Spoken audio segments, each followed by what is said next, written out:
There are people in this world who survive things they never get credit for. And sometimes it takes a game show host to finally say it out loud. The lie started with a birthday cake. Specifically, it started the year Loretta Mae Hutchins turned 80, and her granddaughter Breezy, whose full name was Brianna, but who had gone by Breezy since she was 4 years old and no one had ever successfully corrected it, ordered a cake from the bakery on Route 9 in Harrisburg, Pennsylvania, and told them to write "Happy 70th, Grandma" on it in pink cursive. Loretta saw the cake come through the door, saw the writing, pressed her lips together in that particular way she had, and said nothing. She ate 2 slices. She said it was delicious. She was 80 years old, and she had been telling people she was 10 years younger for so long that the number had taken on a kind of independence. Her driver's license said 1952.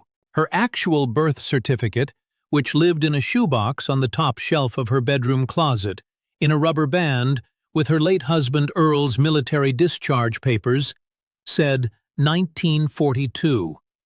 Nobody in the family had gone looking in that shoebox. Nobody had thought to. This was not vanity, or it was not only vanity. The full reason lived deeper than that, in a place Loretta had not visited out loud with another person in many years. It was October 3, 2023, 3 weeks before the taping of Family Feud, when Breezy first mentioned the show to the family group chat. Breezy was 26, the youngest grandchild, the one who called Loretta every Sunday at 9 a.m. without fail, and always opened with, "Grandma, what are you wearing? Because whatever it is, I know it's fabulous." Loretta always was. She had opinions about color and silhouette that most women her age, her real age, had quietly surrendered, and she had not surrendered a single one. Breezy had put together the team: herself, her mother Cheryl, who was Loretta's daughter and 58 years old, and a registered nurse; Cheryl's husband Raymond, a retired electrician who was quiet but fast; and Loretta's nephew by marriage, a man named Big T, whose given name was Theodore, but who answered to neither, who was 44 and had the particular combination of competitiveness and volume that made him very effective on a game show stage. The 5th player was supposed to be Loretta. Breezy had gone through the registration process and listed Loretta's age as listed on her driver's license, 71. This was, mathematically, 9 years fewer than Loretta's actual age. Breezy did not know this. Nobody in the family knew this. Loretta filled out her own portion of the paperwork and wrote the same number she had been writing for 41 years. And she felt the same small, practiced stillness she always felt when she did it. And then she put the pen down and went to make herself a cup of tea. What Loretta had never told anyone, not Breezy, not Cheryl, not Earl before he passed in 2017, not the pastor at her church, not her oldest friend Beverly, who had known her since 1961, was why the number had changed in the first place. In 1982, Loretta was 40 years old and had been working as a floor supervisor at a textile manufacturing plant in Harrisburg for 11 years. She had started there at 29, the youngest floor supervisor they'd ever hired, the only black woman in the role for the first 6 of those years. She was good at the job in a way that management noticed and co-workers respected and occasionally resented. She ran a clean floor. Her numbers were always right. She never called in sick. She had 3 children at home.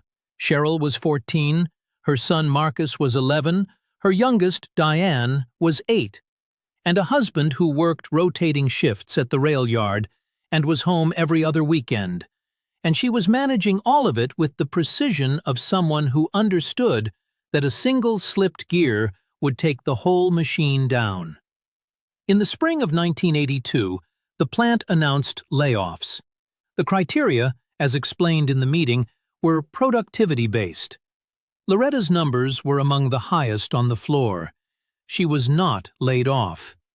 But 3 things happened in the following 4 months that rearranged something permanently inside her.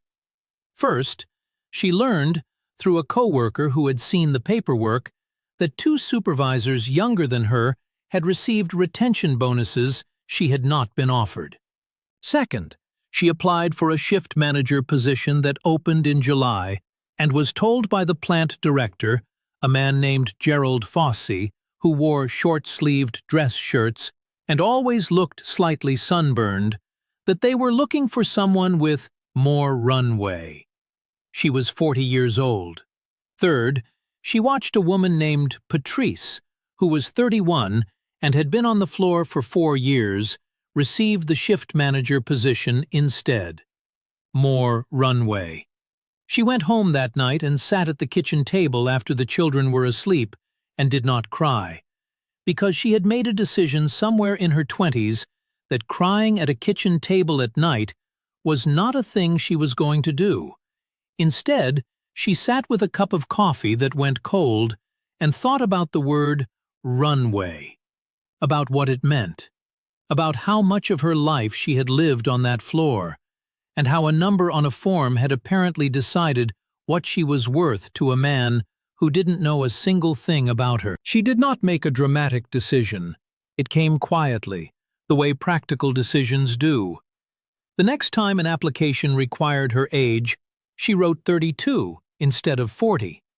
Later, when the inconsistency needed to be smoothed, she got a replacement driver's license and gave a different birth year. She was not the first woman to do this. She was not the last. But she was the only one in her particular family, in her particular shoebox, with her particular reason. And she had never said the reason out loud to a single person. Earl knew the driver's license was wrong. He found out in their 2nd year of marriage, 1969, when he went looking for something in her purse and found 2 different pieces of identification. He looked at her across the kitchen. She looked back. He said, "What do you need me to know?" She told him everything. He nodded. He never brought it up again. That was the kind of man Earl Hutchins was. Loretta would think about that nod for the rest of her life. She thought about it now, standing in the hotel bathroom in Atlanta on the morning of October 24th, 2023, putting on her earrings, small gold hoops, the ones she wore for everything that mattered, and looking at herself in the mirror. She was 81 years old. She had raised 3 children largely alone due to Earl's schedule. She had worked 31 years before retiring. She had buried a husband. She had learned, at 63, to use a smartphone because Breezy said she had to. She could still walk in heels. She put in the 2nd earring and said to the woman in the mirror, "Let's go." The Hutchins family arrived at the studio at 10:15 a.m. The warm-up producer, a young man named Scott, was doing his job of getting the audience loose, and Breezy was already making friends with every person within arm's reach, which was also her job in every room she entered. Big T was doing shoulder rolls. Raymond was quietly studying the game format on his phone. Cheryl stood next to Loretta and straightened the collar of Loretta's jacket. A cream blazer, beautifully cut, the way she had been straightening her mother's things since she was old enough to reach them. "You nervous?" Cheryl asked. "About what?" Loretta said. That was the end of that conversation. Steve Harvey met the family during the contestant introduction segment, which is when he asks each family member a quick question to get the audience familiar. He got to Big T, and the audience was already warm. He got to Raymond and made a joke about retired electricians that Raymond accepted with enormous dignity. He got to Breezy, and they had what could only be described as a moment. 2 people who communicate entirely in energy, understanding each other immediately. He got to Cheryl. He asked Cheryl what the most impressive thing about her mother was. Cheryl thought for exactly half a second.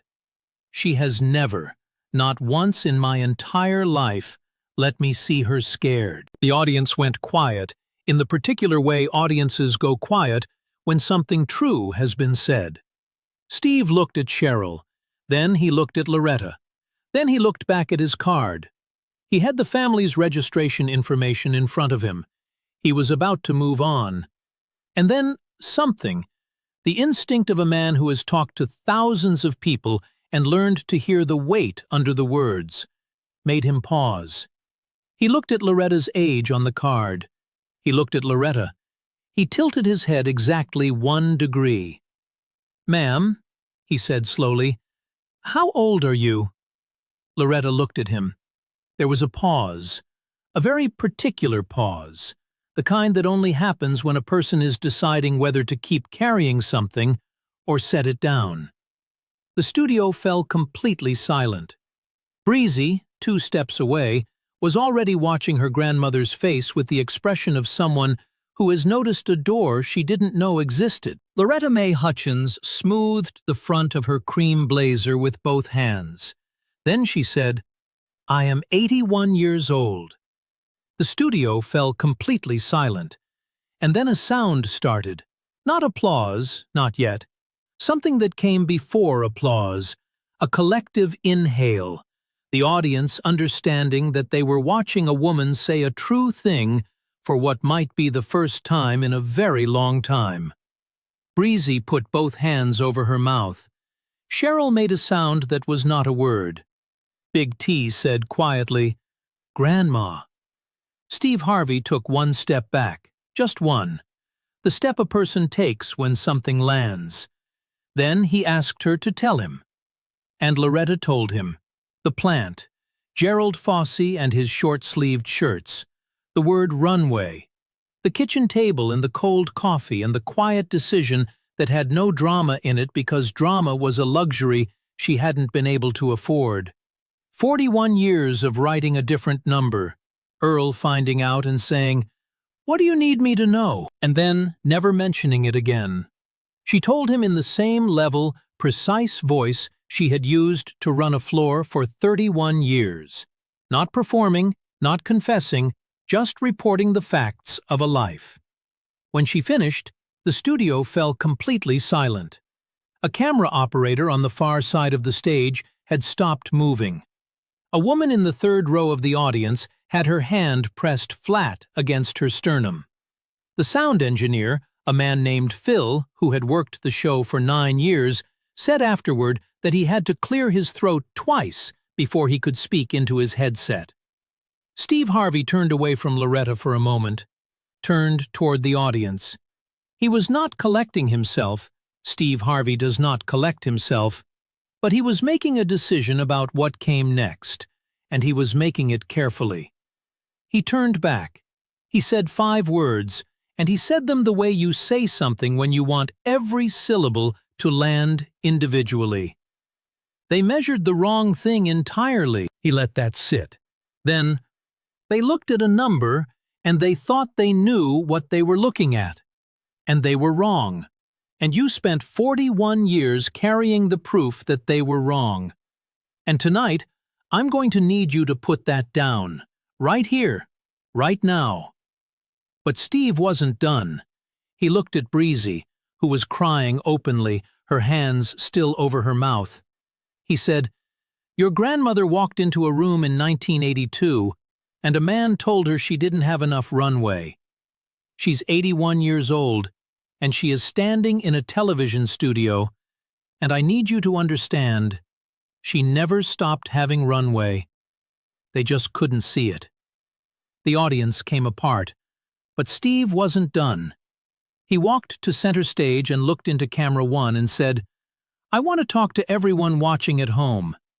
There is a woman in your life, your mother, your grandmother, your aunt, who changed a number because the world told her a number was all she was. And she carried that quietly because making noise about it wasn't something she had time for, because she was too busy raising children and running floors and burying husbands and straightening everyone else's collar. I want to say directly to every woman like Loretta who is watching right now, We see what they missed. We always did. The studio fell completely silent.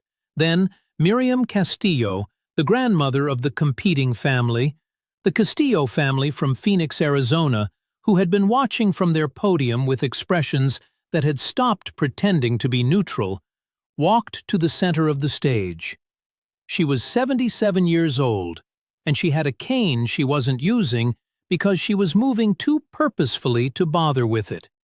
She stood in front of Loretta and looked at her and said, in a voice that did not need a microphone, 74, but only on paper. And she put out her hand, and Loretta took it. And the audience, which had already come apart, found new ways to come apart. But Steve wasn't done. The show announced that a personal contribution of $20,000 was being added to whatever the Hutchins family won that day. The first time in the show's history that a contribution had been made specifically in recognition of a contestant's life story rather than their game performance. Steve said he had one condition, that Loretta accepted as payment, long overdue, for the raise she never got. Loretta looked at him for a moment. Then she said, "Gerald Fossey never paid this well." The audience laughed for a long time. Steve Harvey laughed longest. The episode aired on December 5th, 2023. The clip of Loretta saying, "I am 81 years old," reached 19 million views in the first 48 hours. Within 4 days, it had been shared in 22 countries. The clip of Steve saying, "They measured the wrong thing entirely," was used in 3 separate university lectures on workplace age discrimination within 6 months of airing. A labor rights organization in Washington, D.C. sent Loretta a formal letter thanking her, their words, for naming something that has no name in most conversations. 3 months later, Breezy sat down with Loretta in the living room of the Harrisburg house with 2 cups of tea and asked her to tell her everything. Not the television version, all of it. Loretta talked for 4 hours. Breezy recorded it on her phone with Loretta's permission. She has not shared the recording publicly. She says she is saving it for when she knows exactly what it should become. A year after the episode aired, Loretta was invited to speak at a retirement advocacy conference in Philadelphia. She spoke for 18 minutes without notes. She wore the cream blazer. She ended by saying, "I spent 41 years making myself smaller on paper. I don't recommend it. But I will say this, the number was never the truth. I always knew what the truth was. I just needed somebody else to finally say it in a room big enough to count." Today, Loretta Mae Hutchins is 82 years old. She wears the gold hoops for everything that matters. She calls Breezy every Sunday, though now Breezy calls first, at 8:55, just to make sure she gets there before the 9 o'clock. On the top shelf of the bedroom closet, in the shoebox with Earl's discharge papers, the old birth certificate and the corrected driver's license still sit together in the same rubber band. Loretta has thought about throwing one of them away. She hasn't decided which one. Some corrections come 40 years late. Some truths wait their whole lives for a room large enough to hold them. And sometimes, all it takes is one man asking a simple question, and one woman deciding, at last, that the weight of a number is lighter than the weight of carrying it alone. Subscribe right now and hit that bell. Every week we find the stories the world almost missed. Share this with the woman in your life who has been measuring herself by someone else's ruler. And tell us in the comments, what did Loretta say that hit you hardest? Read every single one.